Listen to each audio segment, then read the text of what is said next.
Hello అందరికీ welcome to my channel ఇంటి రుచులు. ఈరోజు మనం మెంతికూర పచ్చడి ఎలా చేయాలో చూద్దాం.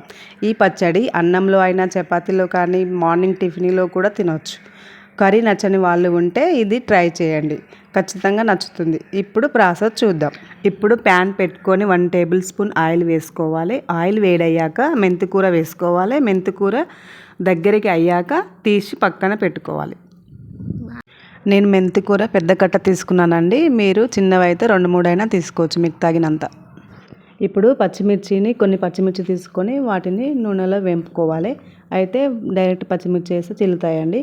పచ్చిమిర్చిని కొంచెం కట్ చేసుకుంటే బాగుంటుంది. ఇప్పుడు పచ్చిమిర్చితో పాటు జీలకర్ర కొంచెం, ధనియాలు కొంచెం వేసుకొని వేపుకోవాలి. ఇవి అన్నీ వేగాక తీసి పక్కన పెట్టుకోవాలి.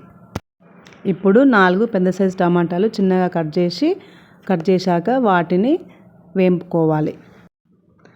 ఇప్పుడు చింతపండు 2 రెక్కలు తీసుకొని అందులో వేసుకొని కలబెట్టుకోవాలి. దగ్గరికి అయ్యాక తీసి పక్కన పెట్టుకోవాలి. ఇప్పుడు అన్నీ మిక్సీ పట్టుకోవాలి.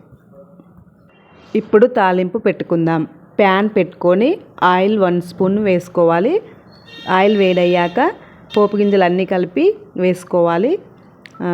ఎల్లిపాయని కచ్చాపిచ్చా దంచుకొని అది వేసుకోవాలి. తర్వాత కరివేపాకు వేసుకోవాలి. తర్వాత 1 స్పూన్ పసుపు వేసుకోవాలి.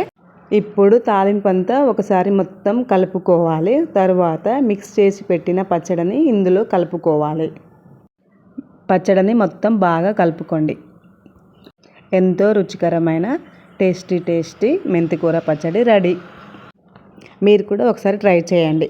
Thanks for watching. Please do subscribe, like, share and comment.